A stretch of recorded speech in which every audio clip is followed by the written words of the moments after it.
հայոց բանակի 34 տարեկան է։ Կազմավորման հիմքերում եք եղել, այս բանակի համար էիք այն ժամանակ պայքարում։ Լավ, վերեք որ բանակ է մանիպուլյացիան ենք ոչ էլ երազեք հետագան հետո կերևա։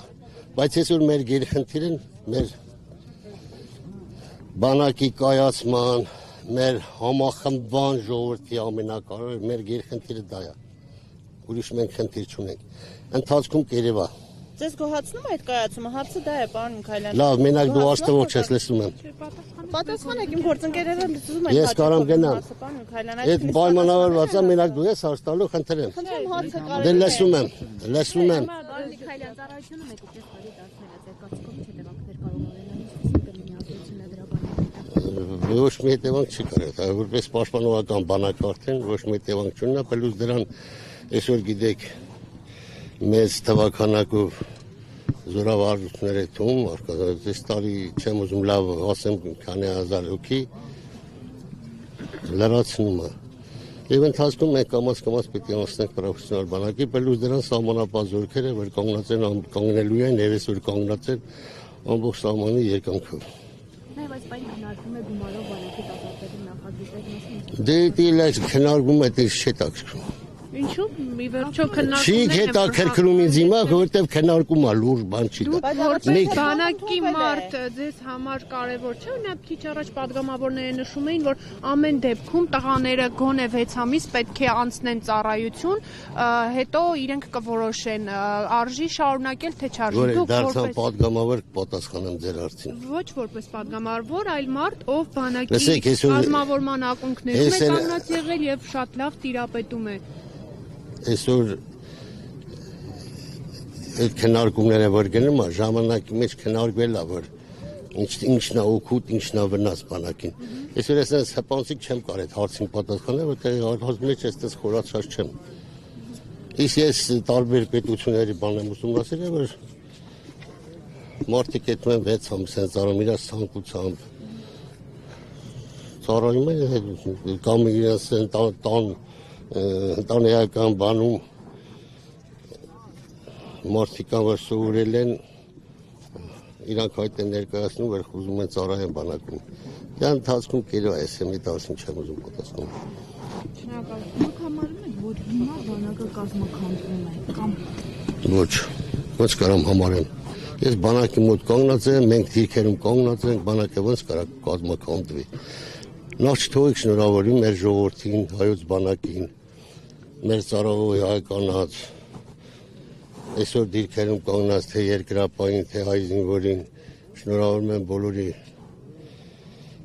բանակի կազմավորման 34 ամյակի կապակցությամբ եւ խաղաղություն մեր երկրին, տղերքին էլ բարի ծառայություն։ Պարոն Միքայելյան, վերջին հարցը, դուք ամենաշատն եք լինում սահմանին, տեսնում զինվորներին, բարոյահոգեբանական վիճակը տղաների մոտ ինչպես է։ 44 օրերն էլ բարձր։ Այս չի որ մեր զինվորը, մենք չեմ ուզում միշտ ասեմ, բայց մենք միշտ հայ ձեռքով ենք պարտվել։ Հայ ազգը միշտ պարտվել է հայ ազգի ձեռքով։ Պատմություն ուսումնասիրեք, կիմանաք, էդի բարդ խնդիրա քննություն է, դու պարզվի։ Այսօր մոտ 30 լսեք մի րոպե։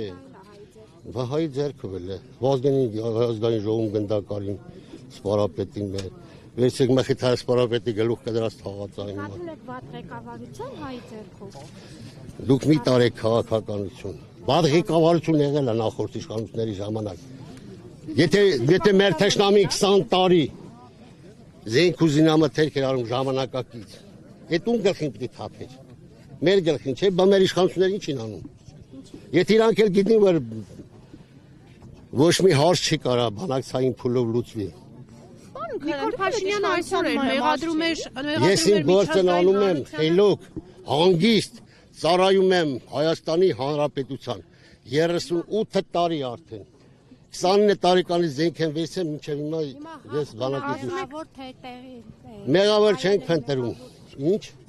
Փաշինյանը գցում է հապկի վրա, հապկան մեղավոր, դուք ասում եք հայ ձեռքով եղել հիմա։ Դու չեք գիտե, որ պատմություն ուսումնասիրեք, որ միշտ ելերա դավաճանություն, միշտ ելերա ինչ-որ մեր վերելքի ժամանակ, մեր պետության, մեր ժողովրդի, մեկի խփել են, այն ժամանակ դե բնականապետություն չենք ունեցել, անատի վրա է բոլորը ձևավորվել, եւ այդ անատին վերացրել են, ոնց որ սպարապետին վերացրին, ոնց որ մակետարը սպարապետին ուր է թամ։ Ինես մարտոնց է թույն է, որ էլի հայի միջնորդությամբ։ Ես ոչ եմ ասում հայ ազգ է։ Բայց այն ժամանակ դուք էլ ասացիք պետականություն չենք ունեցել, հիմա ունեինք, արդյոք այս ամեն ինչը հենց պետության կողմից չպետք է։ Այսօր պետականություն ունենք, թող է գնանք խաղաղության։ Հերիքա, Ժորժ ջան, դուք հեսա երաբլուրում են կանգնած, տեսակ քիչ կատարվող 44 օրյա պատերազմում։ Մենք պետք է պատրաստ լինենք մեր պետական սահմանները պահելու ու նորմալ ձևով պահումա արտաքին քաղաքացիներ հոյակապ եկնումա։ Դրա համար երեք չբզբզենք էլի։ Պարոն Միքայելյան, հունվարի 27-ը զոհերի հիշատակի օր սահմանվեց, 3 դուք եկել էիք Եռաբլուր։ Երեք ես բոլոր մարզերում նրանք էլ է, որ բոլոր գնան